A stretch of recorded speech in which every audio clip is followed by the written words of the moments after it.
Good evening. Thank you for joining us tonight. We're excited to bring you the 2020 Rolling Hills Estates City Council candidate debate. With less than 2 weeks before the election, November 3rd, 73% of votes from Rolling Hills Estates are still outstanding. It is the purpose of this debate to provide voters the opportunity to hear where their candidates stand on important issues. I would like to take this opportunity to thank our sponsors, Kevin Cody and the Peninsula People News and Easy Reader News, and to also thank New Voodoo Media Service. A special thank you to our candidates, Timothy Baresh, Civil Engineer, Bridget K. Carmen, Planning Commissioner, Businesswoman, Jeffrey Romanelli, Retired Chief Engineer, Velvet Schmidt, Mayor, Bruce Steckel, Retired Bank Executive, Debbie Segura, Retired Lawyer, and Frank Zerunian, Incumbent. My name is Matthew Brock. I will be the moderator for this evening. For this debate, candidates will have 2 minutes to provide an opening statement, 1 minute to respond to questions, and 1 minute for a closing statement. The order of participation has been randomized. With that, let us begin. Frank, you will go first with your opening statement. Thank you, Matt, and thank you for doing this. And I thank the Easy Reader for the opportunity to be with all of you. My name is Frank Zerunian. I'm a council member in the city of Rolling Hills Estates. I have served our community for the last 21 years, 4 years on the Planning Commission and 17 years now on the council, 3 times rotated as mayor.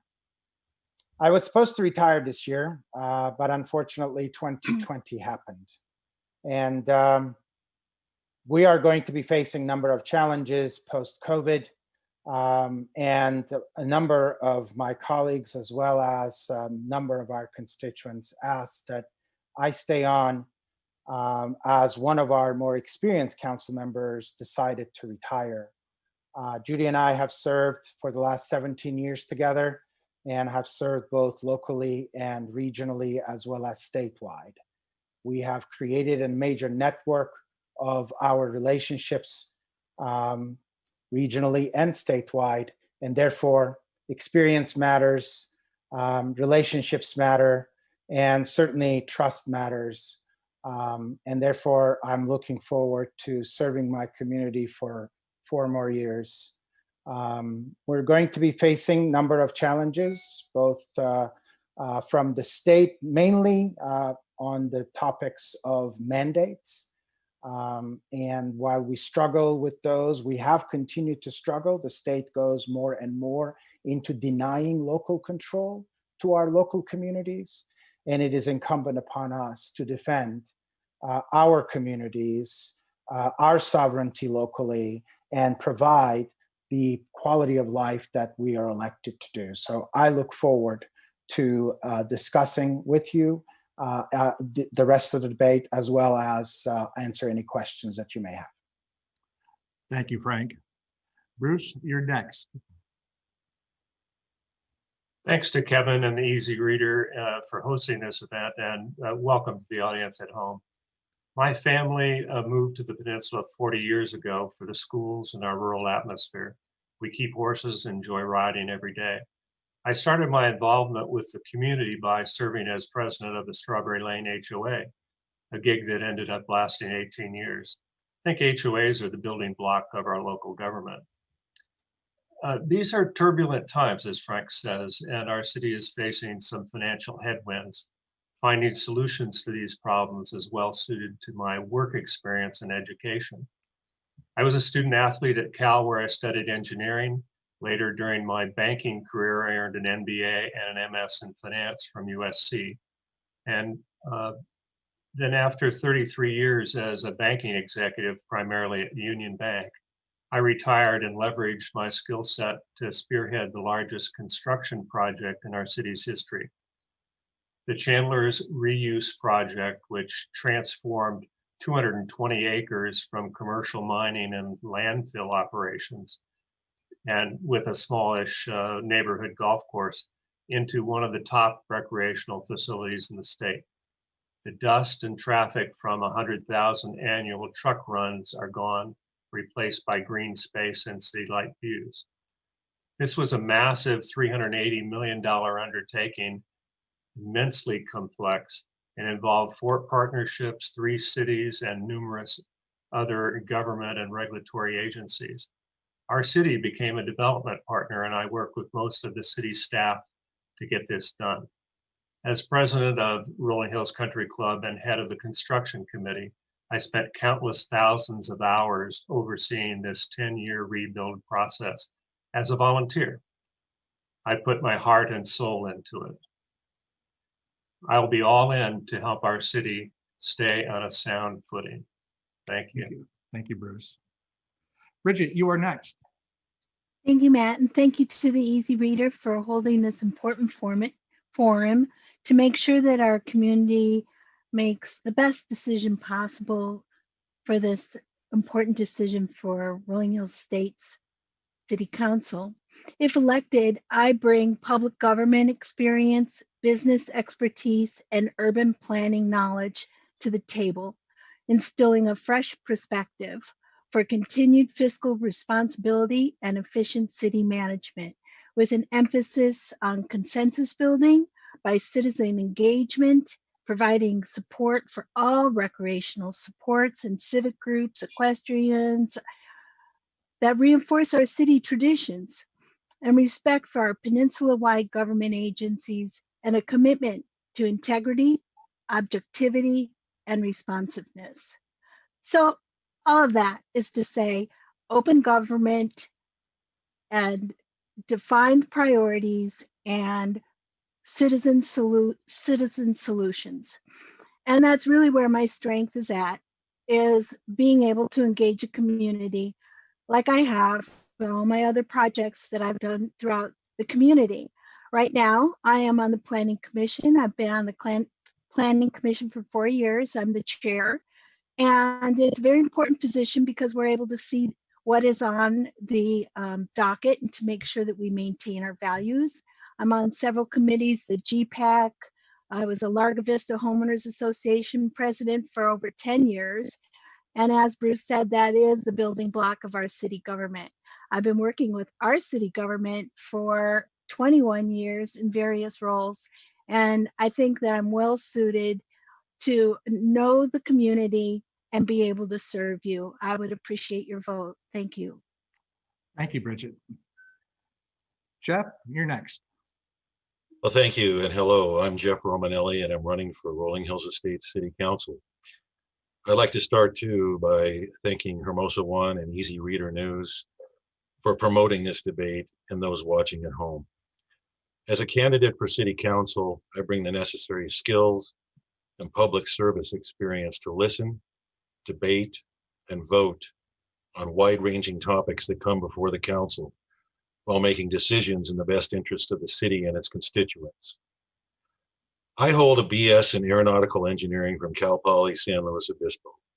I'm also a graduate of the Defense Systems Management course out of DAU University in Fort Belvoir, Virginia.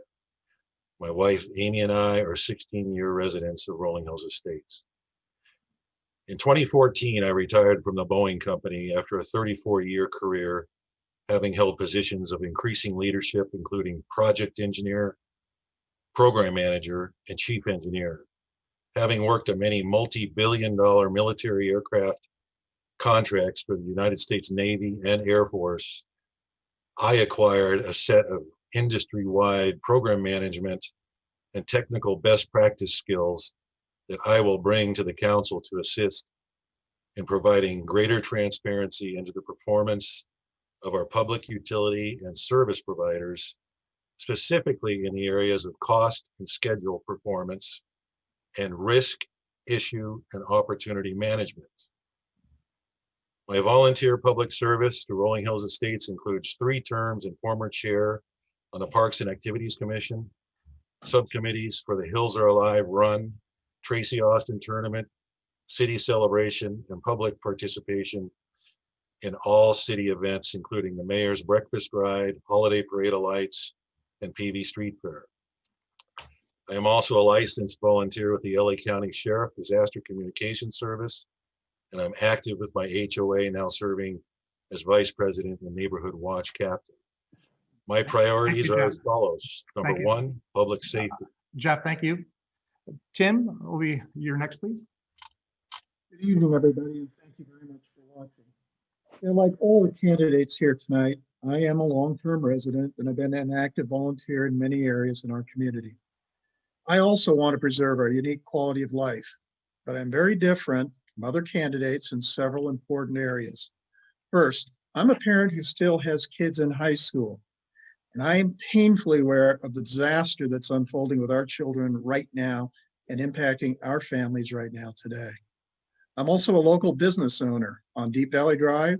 I understand personally what happens to local businesses. Business is more than a revenue stream to this city. It's key to our livelihoods. It's key to our quality of life. And we're going to need some creative thinking to maintain it in the coming years. Crime, unfortunately, is rising dramatically on the Hill, and I know that ignoring it will not make it go away. I was a reserve sheriff deputy for Orange County Sheriff, and then ran a 250 officer police department.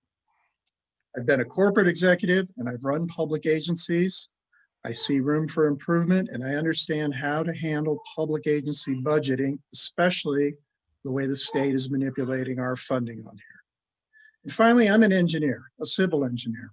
I've built more than $20 billion worth of infrastructure of the exact same kind the city has to deal with every day. Water, roads, sanitation, all of it. And I've got some good ideas on things that we could tackle and fix here. It's time to take care of the intersection in front of Peninsula High School before somebody gets killed. Let's finally fix the landslide. Trash Bag Hill has been here for more than 25 years. It's time to fix it on that. It's time to lay the groundwork for what we do with the landfill and get the county to begin moving on that. And it's time to pay more attention to our franchise services, especially now that we're all working and studying at home. I'm the kind of guy that gets things done. I'm looking for constructive, practical solutions. I welcome the opportunity to serve. Thank you. Thank you, Tim. Velvet, your opening statement, please. Thank you. Good evening, and thank you to Hermosa One, New Voodoo Media, as well as the Easy Reader for this opportunity. I am currently the mayor of the city of Rolling Hills Estates, a privilege and an honor that I take seriously and appreciate the opportunity to do. We are in love with this community. My father-in-law grew up on Strawberry Lane, and we knew that when we wanted to raise our family, this is the place that we wanted to be. Like Bruce, I was a student athlete at Cal, and I was very excited by that opportunity. But most importantly, that's where I met my college sweetheart, who is now my husband and father of my two girls, one at PV High and another a middle schooler at Chadwick. So 16 years ago when we moved here, I wanted to give back to our community. It's something that my family has always instilled in us. You give of your time or you give of your fortune. And in that ability, I'm able to serve as a member or chair of every single one of our city communities. I started with the Environmental Advisory Committee, and I've now worked all my way up to council. So our family utilizes the trails, the parks. We love the open space. I have a background in finance. When I graduated from Cal, I was recruited by Transamerica Retirement Services, where I developed institutional investment products. I left that to be a small business owner here in Rolling Hills Estates. I sold that business and went into 7 years of tech in Silicon Beach and Santa Monica, and then I'm privileged enough to serve here on the council. Our community is very lucky to have volunteers, such as some of the candidates that are running for this, and we have been the beneficiaries of prudent well management. I was embraced by our council and am a collaborative worker with creative problem solving. I've been able to serve on the finance and audit committees where we restructured some debt and put our city in a very financially strong position. I have worked to reinstitute the way that we manage our city manager and worked with our very talented staff to put new programs and ideas in place. I think that working on our city strategic planning is something that I'm really excited about, and I would appreciate the opportunity to continue the work. Thank you, Velvet. Debbie, thank you for your patience. Your opening statement, please. Thank you, Matt. And I want to thank the Easy Reader as well with Hermosa One and New Voodoo for holding this forum, particularly now when it's so difficult to get out to meet voters where they are. I believe our city is well run by our very professional staff and our volunteer city council, but there's an open seat now with council member Judy Mitchell's retirement. And it's an opportunity to step in and bring my experience and ideas to council going forward, especially during the uncertainty caused by the pandemic We'll need someone who is up to speed and has complex policy experience and is qualified, and I'm that person. I have a history of involvement with the city. My husband, Larry Vanden Boss, and I have lived here for over 30 years. I served as a homeowners association president. I'm currently a member of the General Plan Advisory Committee, or GPAC, since it began, which I believe gives me the best overview of our future, from transportation to housing to sustainability and beyond. And I'm also a member of the Environmental Advisory Committee. I was instrumental in banning herbicides from city public rights of way. In addition, I have held public office in Palos Verdes before. I was a publicly elected Palos Verdes Library District trustee for 8 years, and I oversaw a budget there about the same size as our general budget, and also helped set policy. I'm also a sitting University of California alumni regent, where I deal with very complex policy, and I'm a former litigator. My vision for the city is this: I want to protect local control over our land use as it impacts density, and keep our open spaces, our horse trails, and our recreation space. I want to keep us fiscally responsible and transparent, and increase our buffer against fiscal uncertainty. And I want to use our collective imagination to revitalize our commercial area to keep commerce, especially small business, on the peninsula. I hope I earn your vote, and I look forward to your questions. Thank you, Debbie. We'll now move to our first question. What do you believe is the greatest issue facing your constituents, and what would you do to help the constituents with that issue? Bruce, if you would, please. Thank you for that question. I don't know if we have one outstanding issue, but certainly there are 2 or 3 that will surface from all the candidates. Safety, maintaining quality of life, promoting and keeping our community center, and while worried about traffic, and along the way, we need to make sure that we keep a strict control of the budget and keep our powder dry. This condition may last for a while, and we need to make sure we're prepared for the worst. Thank you, Bruce. Bridget, same question to you. Thank you. Issue. Yes, thank you. Thank you for the question. The greatest issue. Well, I appreciate the fact that there are several issues that we're trying to deal with at the same time, and setting the pandemic aside, because I know that that's out of our control. I would like to probably work on traffic. And because I work at a regional transit agency, that is my expertise. And I think that we have an opportunity to work and develop micro transit modes to try and take the car trips off of the Palos Verdes Drive North, Hawthorne, and Crenshaw. I also feel like we have an opportunity to make sure that we have more sidewalks for safe mobility and bicycles, traffic to school. Thank you. Thank you, Bridget. Jeff? Yes, thanks for the question. To me, it's how we deal with the RHNA and the state housing mandates. We've alluded to that already. It hinges on starting and nurturing relationships with state representatives and local city officials to ensure that representatives are aware of our city's ability to assist in mitigating the housing shortage crisis.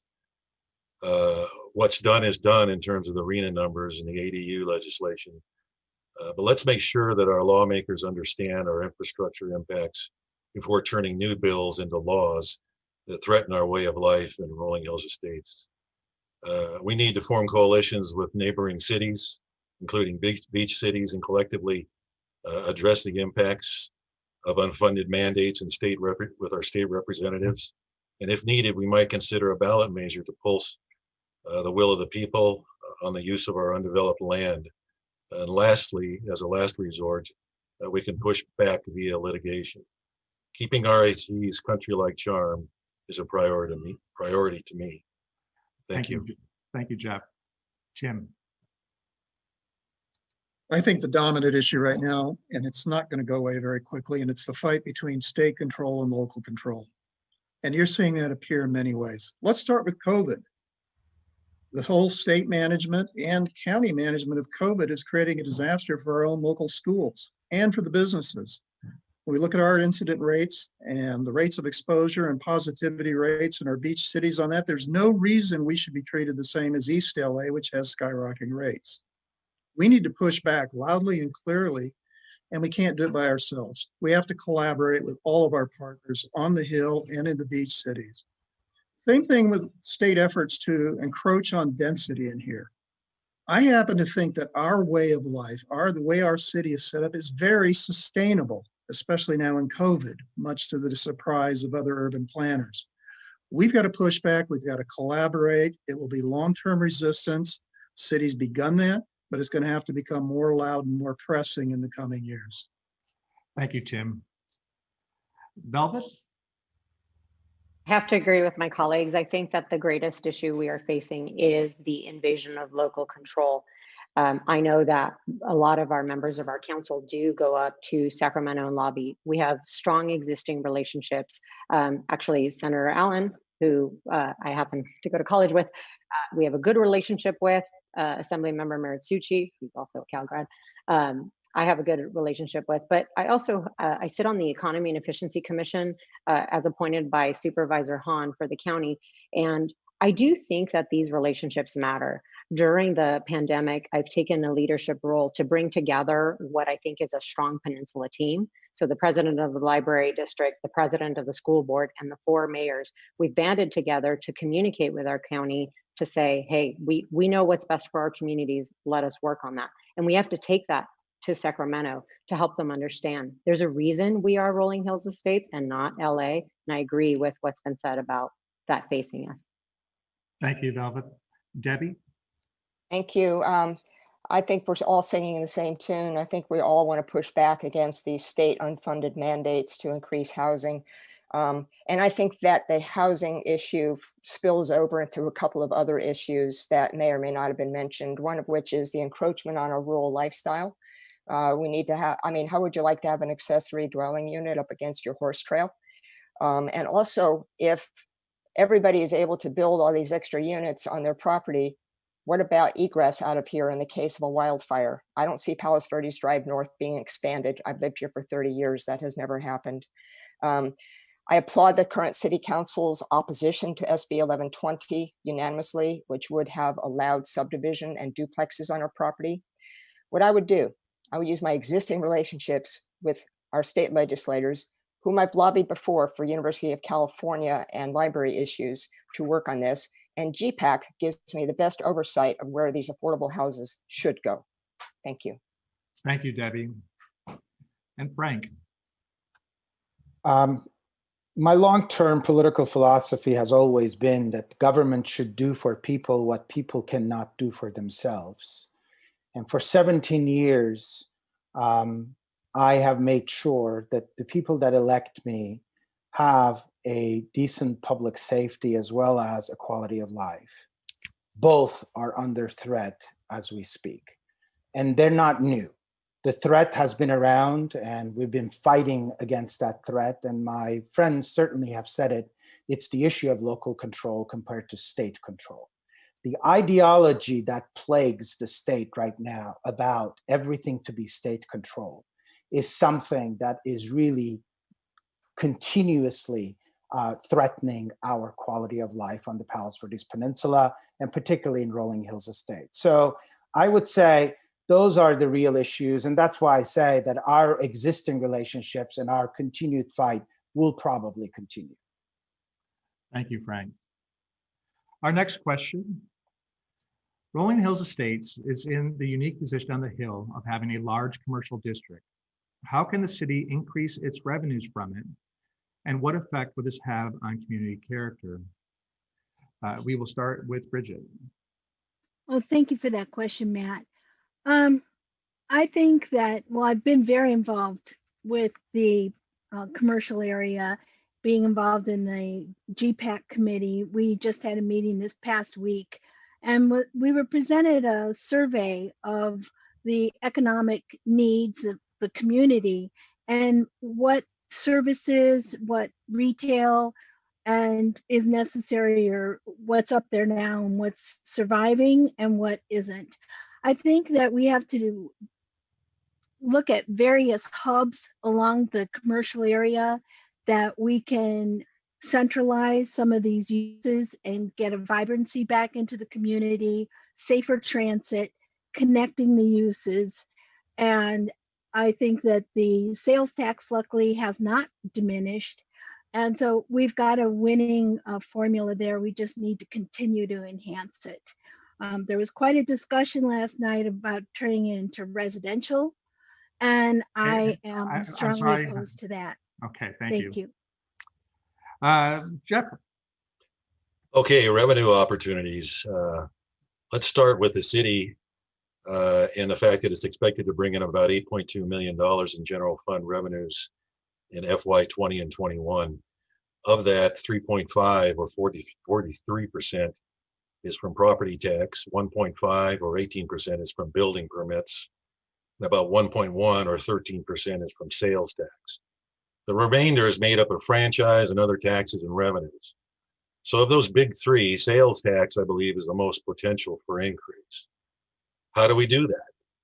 Well, I say we should embrace the Chamber's Economic Development Committee, expand participation to include developers, investors, members of the community, and local governments.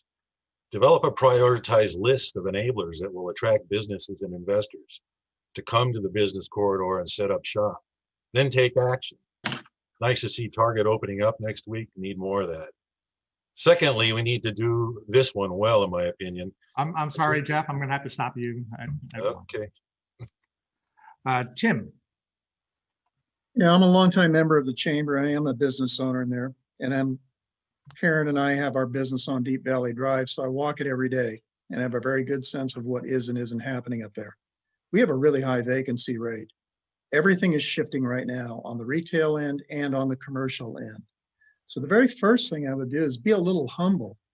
I don't think having grandiose plans of how we're going to redevelop it or tell somebody else how to take care of their private property is very practical. City Council, unfortunately, at different times has picked winners and losers among different properties that they like and don't like. That's not appropriate. I haven't met a business owner yet who wants to lose money. It's time to get the Broken Hill fixed and that part of Deep Valley. For our future developments, we need to get them pushed back from the sidewalk and not make it turn into a canyon on there. Take advantage of the fact that you already have a walking path through the promenade and connect it up to the avenues. There's a missing connection in there. And those kinds of practical small steps can start pushing us forward. thank you, Tim. Velvet? I'm very excited by the commercial district, and it's something that I've been talking about for years. I think that we have the ability to increase revenue if we start looking at solutions in an innovative and collaborative way. I agree with Tim in that there's opportunities there that we can take. And one of the things that I've always wanted was a green belt to connect Hawthorne to Crenshaw via Silver Spur. I'm a skateboarder. I would love to be able to take my skateboard, pick up a coffee at one end, which if you haven't been to Reverend Coffee, you should, because it's addicting, and head on over. I think that the commercial district has a lot of opportunities, and that really can be the hub for the peninsula. There's a lot of wonderful things that Jeff has done with Peninsula Center, and I think that can be replicated. Families like myself need places to eat with our families, hang out with friends, and even read magazines on a nice patch of grass. So I think that we can do a lot of that without impacting the character of our city and keeping it more in alignment with who we are. Thank you, Velvet. Debbie? Thank you. So as Velvet alluded to, it's a large commercial district, and the Peninsula Center seems to be doing things better than some other areas of the commercial district are doing. For example, attracting a Target. These are places that we go to every day for the things that we need every day. I think that we should make an effort to try to attract more of such businesses or niche businesses that offer something that's unique. So those are things that we need, and they can spread through Deep Valley. Let's talk about commercial space, though. it is private property, but these owners aren't going to just let it sit there. Nobody knows what's going to happen after COVID or how office spaces are going to be used, but the office spaces will be used to some extent. In Los Angeles metropolitan area, 32% of office workers are returning to work. The owners of those buildings have the opportunity to upgrade their facilities, get broadband, make us competitive, and then the support businesses like the dry cleaners, et cetera, will follow. That's just one way. Thank you, Debbie. Frank.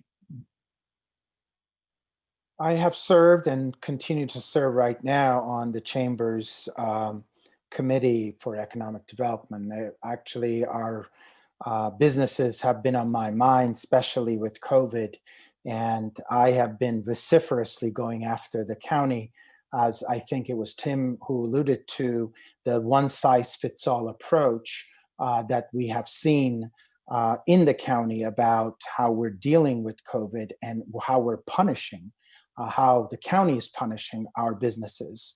I have been writing on this, emails after emails, have been lobbying after lobbying. It's very unfortunate. But on the positive side, we have had OSH, we're getting Target, and we do have a very successful project in the Peninsula Center with Jeff Axtell, who's done a great job. Unfortunately, as Tim says, a prior decision that was made on the other one for a regional mall has not succeeded that well. Thank you. Bruce. Thank you. So after 33 years of banking, hopefully I learned something about finance, and I will go about tearing into the budget and see what we can do and see what ideas we can come up with. The devil is in the details. Retail, we've got a lot of retail, and retail is under stress and is exacerbated now with COVID. Of course, retailers have been Amazoned and Costco'd and are under threat.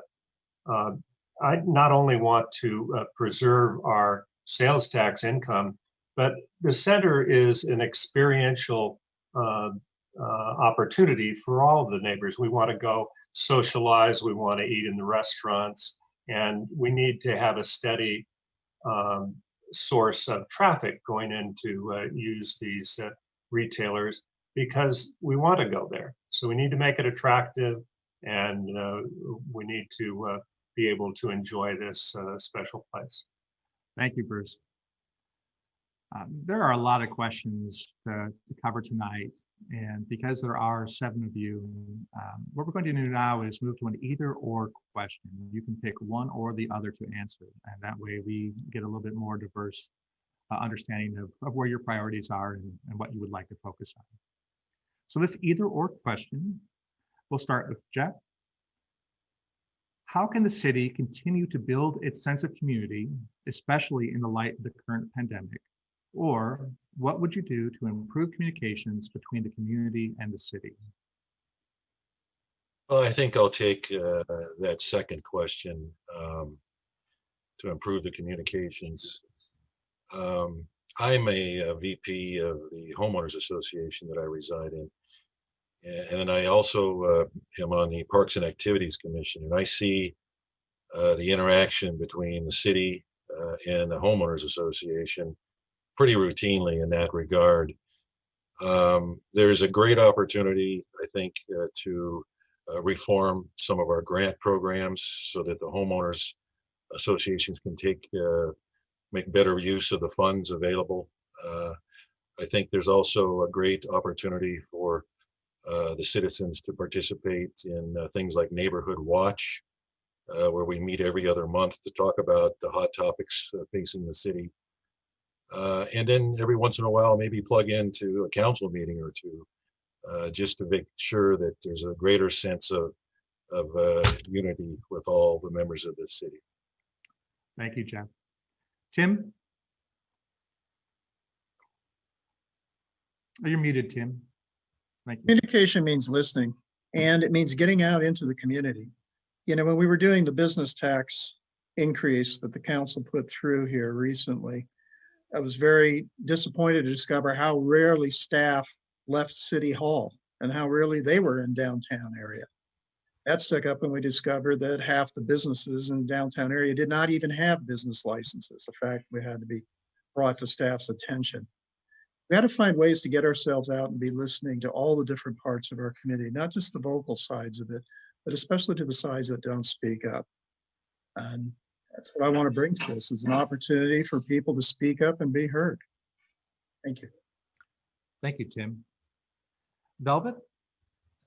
I think that building community is really important. And one of the wonderful surprises from COVID has been the way that we were given out of the box ways of thinking. And I want to take a moment and really thank our staff, because they have been such nimble, flexible individuals. I am a community builder by nature. I work with collaboration. I love, for those of you who know me, I love you. I love to get to know you, and I continue to do so. And I think that this has given us that opportunity. We've spent some time with new ways to connect with one another. We've done different activities in the use of our parks while keeping people safe. And I think that bringing those fresh ideas, you know, a lot of the work that I've done, whether it was finance and developing new products that didn't exist, or working in technology, finding innovative solutions for problems that we've had, which look different now, that's what I'm excited about. And I've done that in a variety of ways. And if ever you want to talk more than just a minute, I can let you know all the ways that I've been doing. Thank you, Velvet. Debbie? I think I can do door number 1 and door number 2 and combine them. And because I do think that communication improves one's sense of community. We're all hamstrung here by COVID. We're all under lockdown. But I agree with Velvet. The city staff has been very imaginative and coming up with some really cool ideas, like the virtual Hills Are Alive race, virtual or drive-through ice cream social. These are really creative ideas. But one thing that I think along the communication track that will help build a sense of community is get all the homeowners association presidents together every once in a while to share ideas and best practices. Jeff's idea about grants should be shared with others. By Zoom, we have no impediment at all to get together anymore. We don't need to meet at City Hall. I know that Neighborhood Watch meets, that helps with communication, so long as that goes out to the homeowners. But by doing these things and getting all these volunteers together to help our city, we build that sense of community. Thank you, Debbie. Frank? Well, I'm going to be very efficient because I am going to agree with my dear friend and longtime friend, Debbie Stagura, because she hit both of those pretty well. I think communication builds community, and community is something that we cherish here in Rolling Hills Estates. I've lived here almost all of my adult life. And I know for a fact that some of the things that are very special to us are still special. I'm a little bit of a historian in the city in that I go back with the city history going back to the late 1800s. And some of the things that we have in the city in the early 1900s are the same today. That's very special. So from that perspective, we really, really live in a very special place. Thank you, Frank. Bruce? Thank you. Well, I have to agree with the other panelists. If you all remember back a year, if you wanted to come talk to City Hall, you had to dress up. You had to get your question on the dais, and then you'd be called and you'd come up and sign in and give your 3 minutes and then sit down. So not a lot of back and forth like even we're having now. I think if we can expand these technologies that we have, that'll greatly help our communication. This is something in 18 years that running the HOA on Strawberry Lane that I found. It's always hard to get people together to, even if it was in a backyard and it was a barbecue and people would be social, we'd still get 50 or 60%. So reaching out, using new technology, I think will help us have more transparency in city government. Thank you, Bruce. And Bridget? Thank you, Matt. I feel strongly that we need to get every member of our community involved with city government. For too long, we've had the same people running, and they can't help but make decisions based on what they think they know. A new, fresh look and fresh perspective is necessary. The HOAs are so critical, and if we can get them active and give them the resources they need, they are our foundation. We had a meeting the other day on a community center and only 3 people showed up. That is not obviously good communication. We have to do everything we can. And as a council member, I would go to the HOA meetings, I would go to the PTA, I would go to every group that would listen, the equestrians, and really hear what they want and what their priorities are. I don't think our Oh, issue. thank you. Thank you, Thank you. Bridget. Our next question will also be an either or, and this is the last either or, I promise. What are your thoughts on the balance of homeowner autonomy and the role of government? And this also slightly ties in, or you can focus on how would you balance state mandates and the wishes of the community. And for this one, we are going to start with Tim.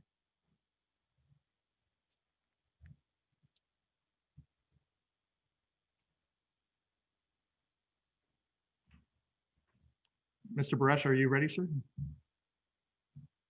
I'm sorry. Excuse me for that. You know, in terms of homeowner autonomy, this city has a very long tradition of live and let live. You know, we have a lot of flexibility. In our neighborhood, we have chickens and horses and dogs, and everybody works it out just fine. And on occasion, city staff comes out and smooths over some of the rough spots on that. And that's a good approach. I think it's an equally good approach between the state and dealing with cities down here as well. There's a lot of peculiarities about where we live and why we look like we do. This is not a city that lends itself to being densified, either because of our landslides and our topography and geography on here and every other reason. And it's not sustainable. And that's the kind of argument we need to take back to the state, that the model being imposed on us is not sustainable for this particular locale. There's many technical arguments that we can bring into that and good common sense solutions. Thank you, Tim. Velvet. I agree with Tim. I think that the balance of state and our community is really important. First, we are a community of people who know how to steward land. We know how to be business owners. We've successfully raised our children and continue to have a community that, with traditions that date back to, as Frank mentioned, the early 1900s. And a lot of the conversations that have moved the needle a little bit, and I know there are senators in the Bay Area that are in Sacramento that really probably are sick of hearing from me, but I will continue to make the argument that we do know what's best for our community. We are here. We know what works here. We know what doesn't. And we're able to live in a way that is all of these things to make our lives thrive. I also think that imparting that isn't enough. We are going to have to think creatively on how to communicate that. And that balance is really fine right now. So I worry about that. Thank you, Velvet. Debbie? So again, door number 1 and door number 2, because the state mandates will infringe on homeowner autonomy. You know, if your neighbor builds something that you're not really in favor of because the state's allowing you to subdivide your parcel, that's going to infringe on your house. I actually ran into a constituent. I was walking recently, and he's like, all of a sudden this house went up and nobody gave me notice or anything. And I talked to the city and they're like, well, everything's okay. Well, that infringes on that homeowner's autonomy. Zoning laws are there to let us know as a community how to use our land. Our city council is ultimately responsible for the development of the zoning laws that let us use the property. I do agree that most of the time we do get along with each other, but you know, when my neighbor has 12 trucks parked across the street doing construction on his house, it's his right to do what he needs to do on his house to make it what he wants. So I think we can all get along. Thank you, Debbie. And Jeff? Yeah, I pretty much agree with what's been said with regard to the state mandates and how to coordinate that with the community. I talked a little bit earlier about the need to form coalitions with neighboring cities. to address the impacts of the unfunded mandates, and certainly the community has got to be a part of that. We may need to consider a ballot measure to pulse the will of the people on use of our undeveloped land, which is an opportunity. I don't know that we really want to press it to that extent, but it's out there, and then maybe consider as a last resort pushing back via litigation. But we need to maintain our country-like charm as a priority and have the community involved. Thank you. Thank you, Jeff. And I'm sorry, Frank, you were next and I passed over you. So Frank. No problem, Matt. Always a pleasure. Control of our land use is critical to us. And I am extremely proud of Velvet, who has become an amazing advocate for our community. I was with her in Sacramento to talk to specifically to Senator Wiener, who happens to be this ideologically really interesting individual who feels that pouring concrete all over California is going to solve the housing problem. That is not going to be. So we tried to explain to Senator Wiener that California is beautiful because of places like semi-rural communities like Rolling Hills Estates. And California is beautiful because of San Francisco as well. But it doesn't mean that both have to become the same. This is what we need to instill in our electeds up in Sacramento, and that's what we've been doing. So very proud of our mayor, who's done a great job on that end. Thank you, Frank. Bruce? Well, we're a rural community. We have horse overlay zones. Very hard. We have canyons that with the beautiful horse trails that go through the canyons. It's going to be very difficult to increase the density without going up, as Frank says, without pouring concrete. I think that the city is pretty much built out. We want to keep the horse keeping. You can't crowd horses in that density. They need room and they need access to horse trails. They're not just horse trails, they're hiking trails. They're part of the background. Debbie even has them in her background as she's sitting there.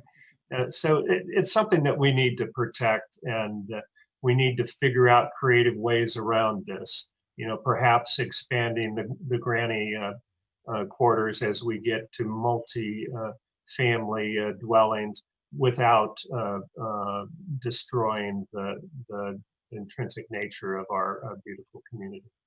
Thank you, Bruce. And Bridget. Thank you, Matt.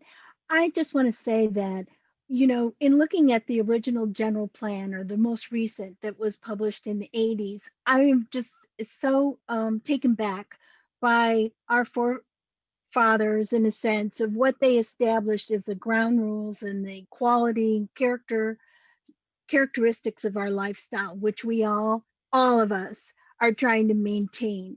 You know, I look at the housing issue, and particularly being on Planning Commission, you know, and the ADU issue, and all I can hope is that we're able to persuade the builder when they come to us that that ADU is in a place where it's not infringing on someone else, until the political decision and decisions are made so that we can get back control of our own personal rights as a landowner.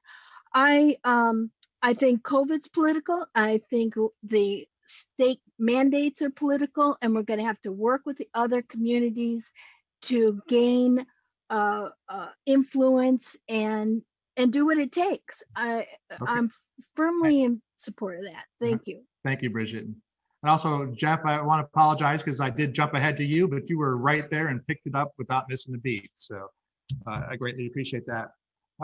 This next question is, what item or items would you like to accomplish if you were elected? Now, once you're elected, as anybody knows, you spend a lot of time taking care of things that you have to take care of. But most of us have gotten into this with a goal, something that we hope that we will be able to accomplish at some point during our terms. I think this would be a great opportunity for you to share what you hope to accomplish And we will start this question, if I'm not mistaken, with Bella. Thank you. So on a macro level, I hope to leave this community better than I found it. And I try to conduct myself in a manner where that's the kind of individual that I am and I show up. The steward of our land and the way that we live here and protecting that. The couple of things that will help us get there are, I'm proud to be on the general plan committee and chairing that. I think that planning and looking out 20, 30 years is really critical. And I've invested so much in that. I really would like to see that through. Second, I do think that we need some financial literacy and prudency to go forward. I just read a concerning article about CalPERS and their guaranteed rates. We have always managed our CalPERS so well. The way that we debt restructured, we are 87% funded, which is really unheard of. We're one of the model cities, but that debt restructuring took financial literacy, and I'd like to continue to do that because I am a finance nerd and I love it. Thank you, Velvet. Debbie. Thank you. Well, I hope that what I accomplish is not a thing, but a feeling that I've been fair, that I've listened to people, that have been able to critically analyze the policies that are before us and make the right decisions. And because of my policy background, I think that that's something that I would bring to council. I'd like to help us through the COVID recovery because it's going to be rocky and it's going to be uncertain. I know that the city is going to be going from mid-year reviews of budget to quarterly reviews, which I think is a wise thing to do. I would also like to see our city have more of a buffer for this uncertainty. Right now, the policy is only to have 25% of operating budget in reserve. I would like to beef that up a little bit. When I was on the library board, by statute, we had to have 50. There's no statute that governs us here, but we had a 2% budget surplus last year. And so maybe we can dedicate a little bit more. And I want to be there at the beginning of the implementation of the general plan because I too share Velvet's enthusiasm. Thank you, Debbie. Frank. So my goal remains to preserve our semi-rural character because, as I said, it's going to be a challenge, especially with the ideology of the state. And the other one also is I was elected president of California Contract Cities a number of years ago when I was mayor, when Judy Mitchell actually was the league president. So the two of us coming from Little Rolling Hills Estates actually managed the entire municipal associations of California. And to me, the contracting model, which academically also I was very interested in, I've written about and teach about, remains a challenge, especially with our public safety contract. With all of this noise going on about defund the police and finding ways of reducing the budget of the police, whereas actually more is necessary, is of concern to me. And one of the goals is going to be to retain that. Thank you, Frank. Bruce.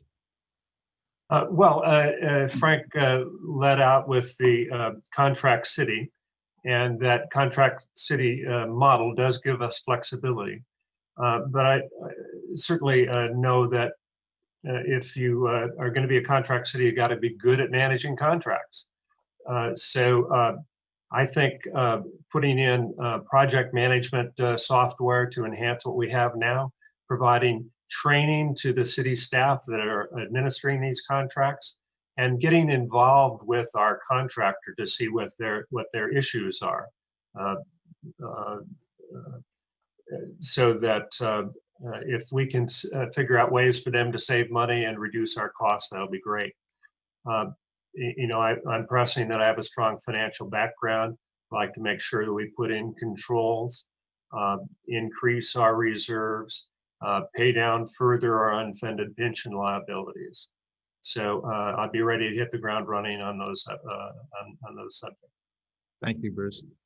Bridget. Thank you. I'm sort of grassroots here.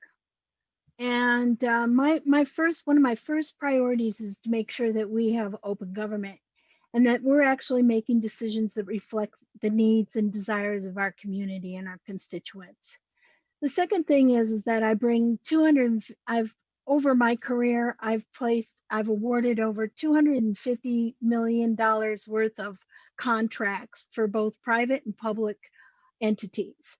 So I know how to put an RFP together. I know how to evaluate it. I work with teams. I know the cost models, and I can do that. I want to have the PV Drive North and East corner use resolved with the community and make sure that we beautify the entrance of our community, which is on our scenic corridor. So between that and the Peninsula Center, I think I'd be happy. Thank you, Bridget. Thank you. Jeff. So thank you. We talked earlier about bringing community and local government together. One of the things that I like to do is take a look at our HOA grant program that has existed for years for areas of improvement and maybe some reform. I have an opportunity or an advantage rather, on the P&A Commission to see the applications for the grants that come through. And quite frankly, they're few and far between. And I think it's because the city, while the program is well intended, it doesn't go quite far enough in order to offset the costs of the HOAs when they upgrade or want to upgrade their entryways or put in security cameras. I see RPVs doing something along these lines, matching 50 cents on the dollar. I think we can do something there too out of our general fund and up the ante a little bit to help out our HOAs. Thank you. Thank you, Jeff. And Tim. You know, when I first considered running, I thought I would be focusing on making some engineering accomplishments, getting paths built on Hawthorne and Crenshaw, fix the broken hill and replace it with something, get the landfill moving towards something forward. And you know what? COVID changed all that. We don't acknowledge, and maybe because many people don't see what's happening with our kids right now, that is not going to go away in a couple of months. You want to look at your spike in crime, you better look at drug use happening within our kids and the way they're bringing gangs into the Hill to supply that. We need to look at what's going on with the suicide rate among our kids, and we just lost another one here. We're going to have to partner with the school district in new ways the city has never countenanced. And that separation of powers between us is going to have to get blended in new and creative ways. And we're going to have to push back with all our other partners on the Hill and find new innovative ways to protect our fair share of our resources and our way of living from the state. It's not easy. Everybody's talked about the battle with the state, and I think we recognize it, and I hope the voters recognize it. Thank you. This is going to be our defining issue. Thank you, Tim. I've really enjoyed our conversation tonight, our debate. If Russ would allow, I would like to finish with just one more question before we go to closing statements. Thank you, sir. So the last question, and feel free to use the full minute or not.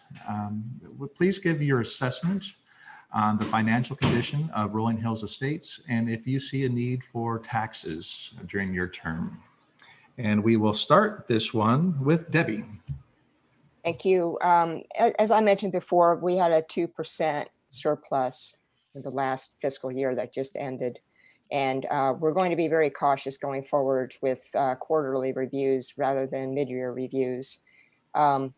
We do have, we're sitting very well with our pension liability. We're 80% funded.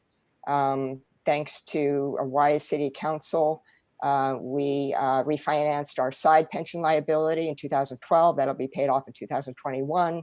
In fiscal 18-19 and 19-20, council wisely directed further payment down of the unfunded liability.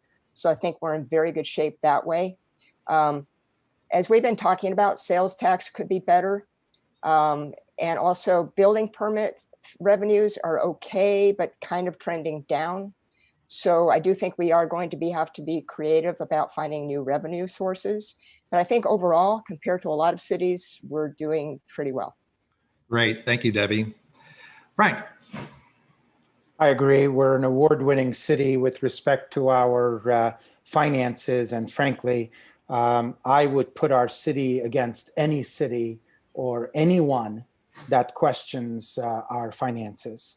We're a model in the entire region. And Debbie correctly points out that we have saved hundreds of thousands of dollars by refinancing, for example, at a lower cost, our site fund. And that was an important decision that the council made. But more importantly, I think it's important to note that the fiscal frugality of the councils before and now has really contributed to continued success of the city. And that's why I'm so confident that I can put it up against anybody and I wouldn't worry about it.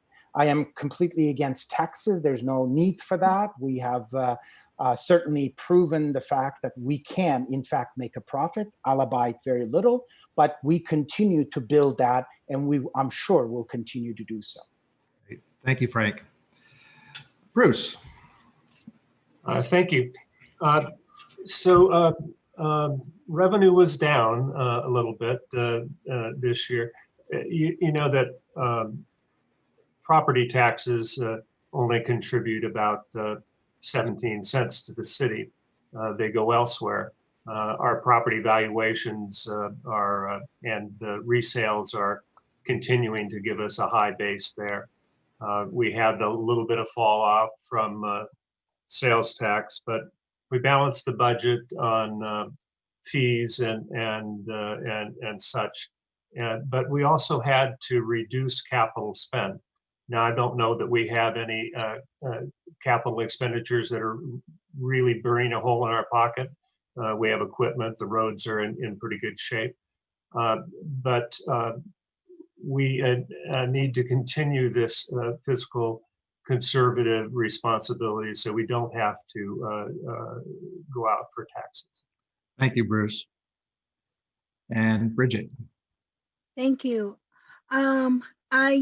I would like to applaud the city and the council, current council, and city staff for their continual fiscal solvency and frugal use of our public funds.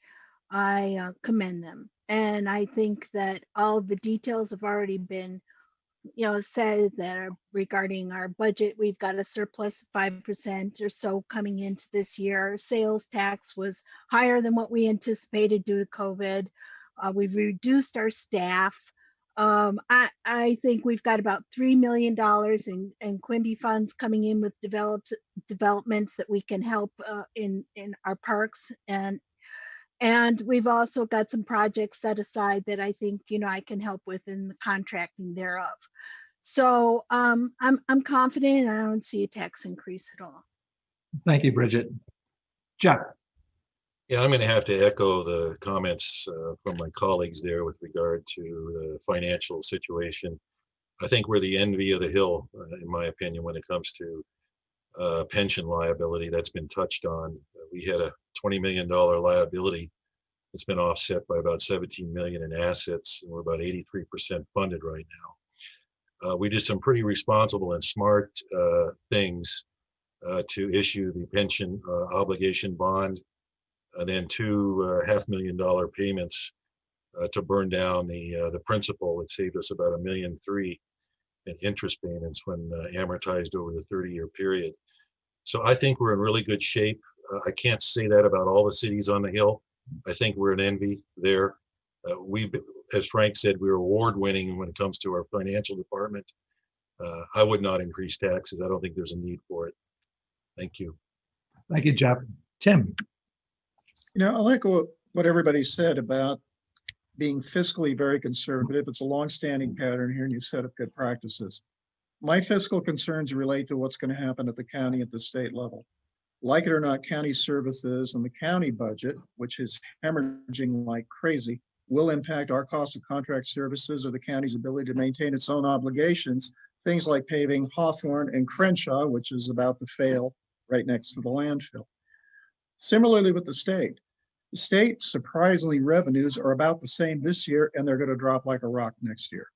We're going to see substantial reduction in the state budget. Again, this is 2008 all over. And who knows how long it takes to get the COVID recovery coming in here. So, and what we know with the state is that bad news flows downhill and it always comes back to the cities. The state has continually restricted or failed to deliver on obligations since Prop 13 to fully fund local cities. And it may be coming to a crisis point in the very near future. Thank you, Tim. And Velvet. I will agree with everything. I think that the assessment of our city is spot on. We are the beneficiaries of very prudent planning from previous councils and staff, and I commend that. I agree with Tim. The complexity of the budgeting is going to get even more and more complex. Take the CalPERS example and the fact that the prior person wanted to achieve 7% in this market. We're not going to achieve 7%. That's a long-term, we're going to have to make up that difference.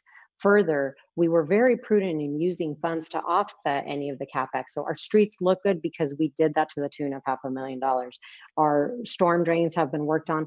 There are many decisions, but it's a complex, the whole system is so complex. And I think Tim touched on a lot of things that as you're looking at the county and the contracts that we have, as well as the state, we are going to have to think proactively and consciously about how we want to move forward to keep our current health of our finances in the city.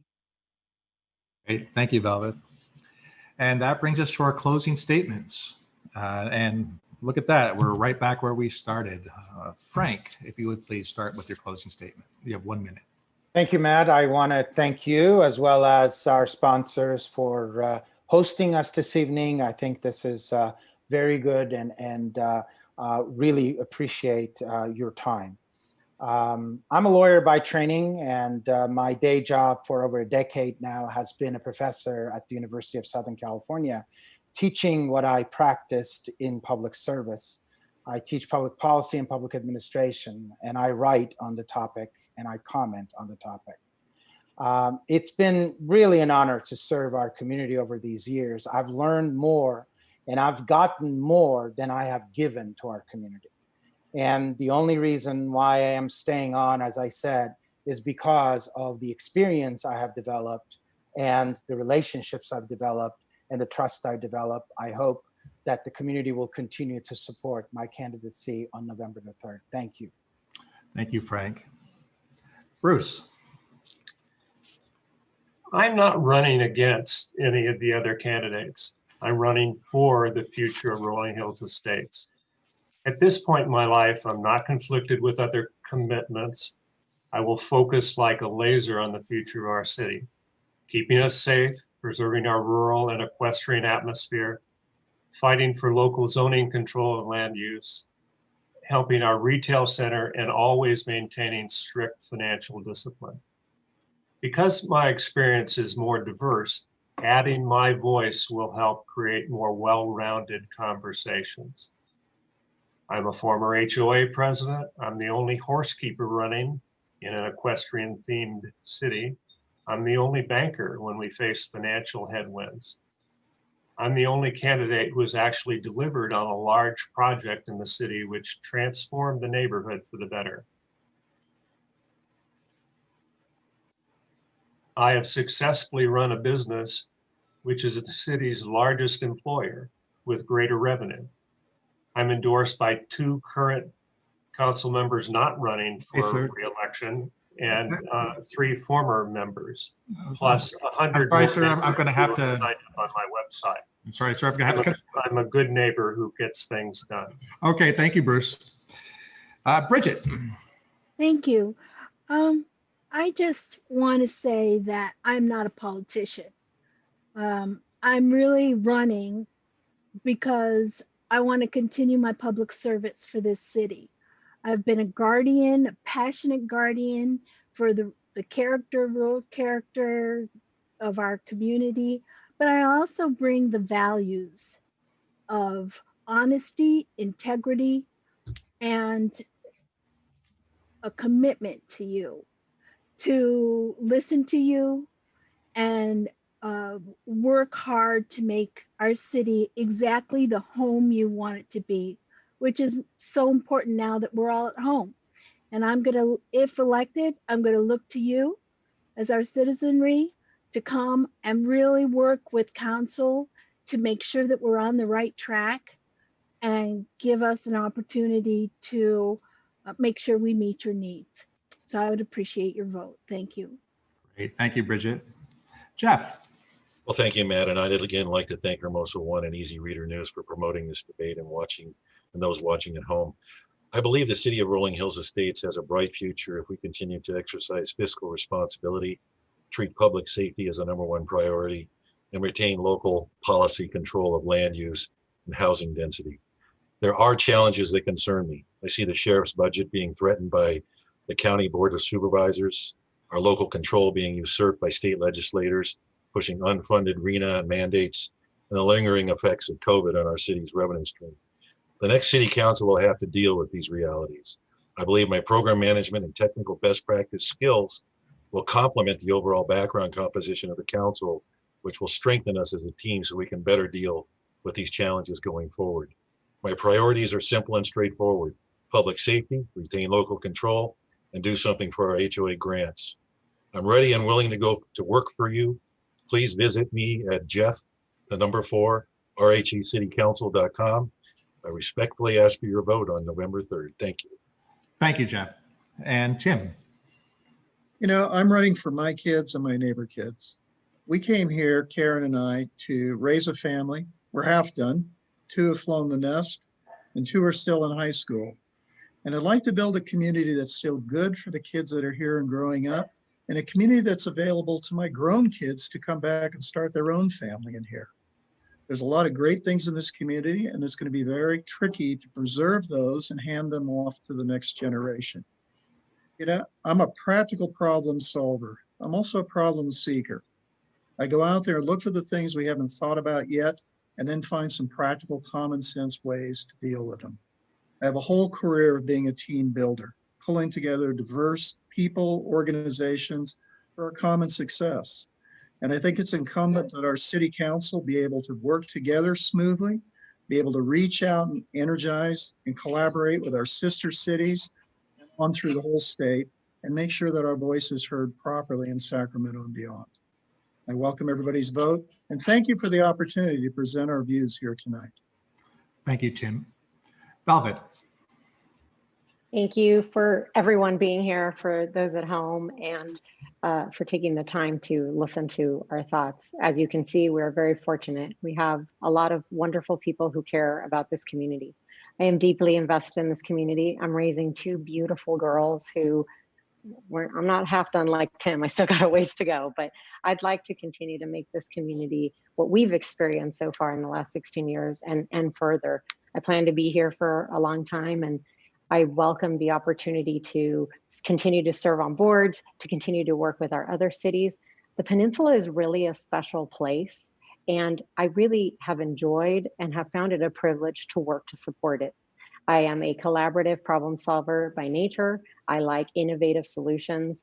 I am a person who likes to be involved, and whether it's the lowest job or the highest job, I'm your girl. So thank you very much for taking the time to listen, and please vote. Thank you, Velvet. And Debbie? Thank you, and thank you, Matt, and thanks to the Easy Reader and Hermosa One and New Voodoo for hosting this forum, and I appreciate all the questions and comments that came in. We're lucky to live here. During these uncertain times, it's important to elect someone who can hit the ground running, and I can. I've had years of volunteer experience with the city. As an elected trustee of the PV Library District, I've worked with our city staff on many projects. We had 8 years of balanced budgets at PVLD when I was there, and we continue to. I have the necessary policy expertise and experience, and I'm fortunate to have the support in this election of current and past city council members, as well as our state legislators. So there are 7 people running for 3 seats. There are 35 possible combinations of council members after November 3rd, and I can work with any of these combinations, no matter who is elected, as well as the sitting council members. We have a lot of challenges ahead. I hope that I have earned your vote, and thank you very much for your attention tonight. Thank you, Debbie. I thank all of you for being here tonight. You did a wonderful job, and I would be proud to have any of you, even though you're not in my city. For those at home, thank you for spending your time with us this evening. If you still have questions for the candidates, we invite you to email them. Again, thank you to Kevin Cody and the Peninsula People and Easy Reader News and Nuvu Media Services for hosting this debate. Good night. Thank you. Night, everybody. Great job, everybody. Thanks, everyone. Nice job, Matt. Thank you. Oh, thank you.